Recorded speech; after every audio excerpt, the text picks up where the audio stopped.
próxima pergunta. Divaldo, na internet, no movimento espírita, se tem dialogado e falado sobre uma suposta previsão feita por Chico Xavier para 2019.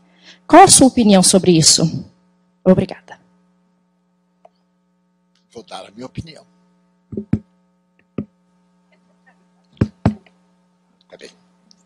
Tá bem.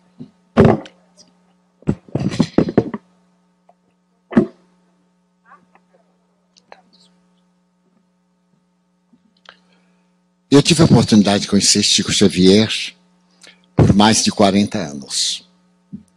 Quando foi propagada essa ideia, me chamou a atenção a maneira pela qual foi propagada. Chico Xavier era muito discreto e, que eu saiba, nunca fez revelação de natureza profética. Há poucos anos, quando se acreditava que o mundo ia se acabar, surgiu a notícia de que Chico Xavier teria confiado a um amigo, que nos merece o melhor respeito e carinho, e ele guardou silêncio durante todos esses anos e resolveu narrar, utilizando-se da sua memória mediúnica. E narrou aqueles acontecimentos que estariam previstos e que foram narrados por Chico Xavier a ele. Eu não tenho autoridade para desmenti-lo, mas não tenho também nenhuma obrigação para aceitar.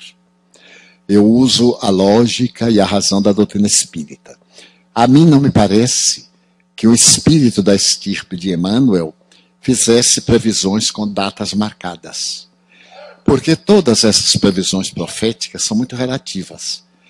Diariamente nós vemos certos fatos proféticos serem ajustados à história de uma maneira meio forçada, como a besta do Apocalipse. Como eu tenho 90 anos, eu conheci muitas bestas do Apocalipse. Toda pessoa que se destacava pela crueldade, se dizia, é o 666 da Bíblia. Hitler, Mussolini e outros vultos, Bin Laden, sempre foram classificados.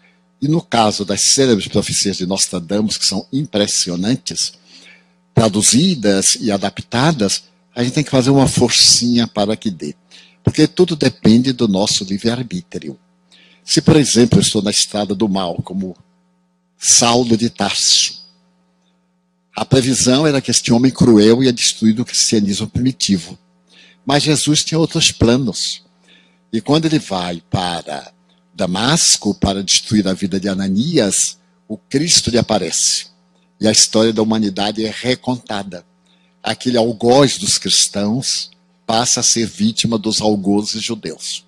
E nasce a figura de Paulo, graças a quem nós hoje somos cristãos. Porque ele tirou a doutrina daquele reduto pequeno lá do Oriente Médio. E era um período de muitas profecias, muitos falsos cristos, que desejavam a libertação de Israel da dominação da Síria, graças ao segundo triunvirato Antônio, que venceu os judeus e entregou a governança de Israel aos sírios, hoje totalmente destruídos nessa guerra cruel e injustificada. Desta forma, eu pessoalmente não acredito que vá acontecer. Porque a humanidade, de certo modo, apesar dos seus disparates, que são vítimas, somos vítimas dos atos anteriores, está tentando encontrar um rumo. Eu percebo nas minhas palestras, no Brasil, pelo mundo, um número de jovens impressionante. Porque eles estão procurando roteiro, mas não tem líderes. Faltam líderes para a juventude. Faltam hoje líderes para a humanidade. Eu me recordo que de quando em quando apareciam líderes mundiais carismáticos pela nobreza. Agora eles são carismáticos pela crueldade, pela indiferença, pela grosseria. A ausência de uma ética, de um líder, de um rei ou de um presidente da república, dando os piores exemplos de comportamento público e muito piores privados. Quando nós vemos, por exemplo, como a imprensa noticiou, determinada autoridade está vendo um desfile de religiosos, e quando era um religioso afrodescendente, ele não dava a mão. apertou a mão de todo mundo. Quando era um afrodescendente, ele recolhia a mão. Os afrodescendentes da filha perceberam e colocaram os bastões que levavam no braço direito para não apertar a mão dele. Ele não fazia nenhuma questão. Então, que exemplo esse chefe de Estado me dá para o meu comportamento interracial? Como eu vou me comportar com uma pessoa de outra raça, considerando que a cor da pele define o caráter? Em que época a química mostrou diferença no sangue de um negro, de um branco, de um mestiço, de um mulato, ou de um sangue puro? Não há sangue puro, pela descendência da que, aliás, degenera. Determinadas raças que começaram a coabitar entre si degeneraram e desapareceram. É o caso dos samaritanos. Praticamente não existem mais 200 samaritanos no mundo, porque o casamento interracial destrói as plaquetas e impede uma reprodução saudável, nascem parentes degenerados. Daí o matrimônio entre primos e etc. Durante muito tempo a igreja coibiu, dizendo que era pecado, mas porque nasciam descendentes com manifestações de desequilíbrio mental e emocional. Então, como está muito perto, eu acho que eu não vou morrer nos próximos 2 anos, eu estou na expectativa. Mas eu confesso que, doutrinariamente, nós vemos em toda a obra de Kardec não há uma profecia. Quando ele fala na Gênesis, capítulo número 14, a respeito da Era Nova, ele é muito lato. Ele diz, a velha civilização lutará para manifestar, mas a nova se imporá de uma maneira tão radical que venceremos e teremos um mundo de regeneração. Era bom ler na Gênesis, capítulo 14. É lindo, tudo que Kardec escreve é muito bonito. Primeiro porque ele era um grande literato, era um poeta, mas era um profundo conhecedor da língua francesa. Daí a dificuldade das traduções da obra espírita básica, por causa do purismo, a língua muito pura. E Kardec era portador de uma síntese impressionante. Vou contar uma coisa de humor. Quando me tornei espírita, eu era médium. Aí comecei a receber, frequentar as sessões e pensei que ser espírita era isto. Certo dia me apareceu um espírito e me disse, olha, Edivaldo, você agora tem que estudar o espiritismo. Estudar. Eu disse, pois não, e o que é que eu faço? Leia o Livro dos Espíritos. Eu então comecei a procurar, morava no interior, Feira de Santana, e não encontrei. Depois de muito tempo eu encontrei o Livro dos Espíritos, mas era um livro grosso, não tinha uma figura. Naquele tempo tinha gibi, guri, Globo Juvenil, e eu adorava as histórias em quadrinho. Quando eu vi aquele livro horrível, não tinha uma figura, só tinha uma cepa, eu, para atender o espírito, eu comecei a ler. Li a introdução, foi muito bem, mas daí a pouco o capítulo chamava-se Prolegômenos. Eu digo, Ave Maria, o que será isto? E aí eu perguntei para o espírito, Manuel Flamengo de Miranda, ou melhor, Viana de Carvalho.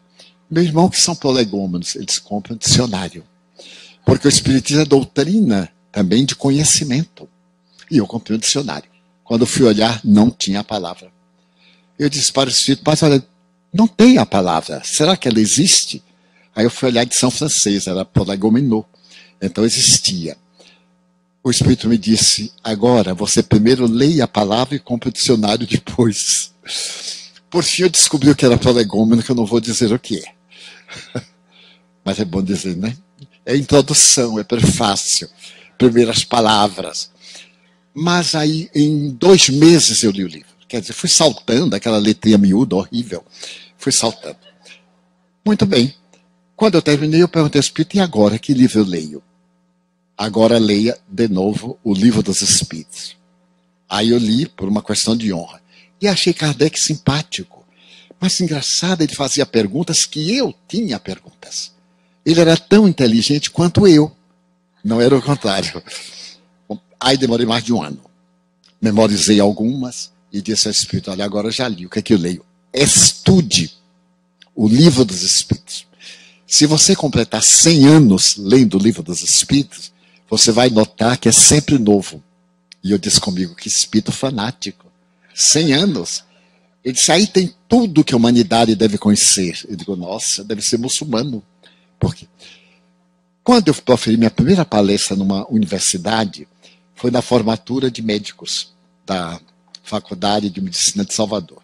Terminei a palestra e se formou um grupo. Os jovens formandos, conversa vai, conversa vem. De repente, um jovem teve a infeliz ideia de me fazer uma pergunta. E que pergunta? Ele perguntou assim, olha, num campo de vácuo, como se expressa a presença dos espíritos e como se manifestaria o perispírito? Eu não entendi nem a pergunta, imagine a resposta que eu ia dar. Eu então olhei para ele, mas não ia perder a honra. Eu usei uma técnica. Toda vez que faz uma pergunta que ele não sabe, a gente devolve a pergunta. Mas com dignidade. O que é que você pensa? Aí a pessoa tem que dizer qualquer bobagem, né? E a gente fica livre. Eu digo, bem, é um caso bastante complexo, mas o que é que você quer dizer? Ele aí falou lá, eu enrolei e me vi livre. Não disse nada, me vi livre e fiquei com aquilo na cabeça. Eu digo, mas o que será isto? E falando ao amigo, ele disse, é física quântica, Divaldo. Eu digo, o quê? Física quântica. E o que será física quântica? Quando me apareceu o espírito Viana de Carvalho, eu narrei, eu digo, o senhor me enganou. Há mais de 20 anos que eu estudo este livro, sei quase todo de memória, e agora vem um rapaz, um garotão lá, e me embaraça com esse negócio de física quântica. Allan Kardec não fala em física quântica. Ele disse, não fala. Não fala, ele falou que não havia, nem a palavra. Não existia a palavra quântico. Ele não podia falar. Mas o Espiritismo fala. Ele disse, como? Fala. No Livro dos Espíritos está lá essa evolução quântica. Eu digo, de maneira nenhuma. No que eu li não está, o Espiritismo está. Peguei o livro. Eu peguei o livro. E ele me disse, olhe na questão 540. Aí eu me lembrei da danada da questão. Assim, tudo evolve a natureza. Desde o átomo primitivo até o arcanjo. Porque o arcanjo de hoje foi átomo de ontem. Assim como o átomo de hoje será arcanjo de amanhã. Era uma síntese da evolução do átomo. E de toda a peregrinação da física quântica. Para a mentalidade do século XIX. Então a minha admiração por Kardec cresceu de uma maneira grandiosa e fiquei em paz de consciência. Então nós vamos encontrar na nossa doutrina as respostas para todos esses problemas de natureza perturbadora. Portanto, vale a pena que ao nos tornarmos espiritistas, procuremos ler, estudar, dialogar, fazer reuniões de debates, para mostrar que a solução dos problemas humanos e da humanidade estão previstos nesta doutrina que veio dizer na hora própria o que Jesus não podia dizer naquele tempo. Como é que ele poderia falar de embriogenia?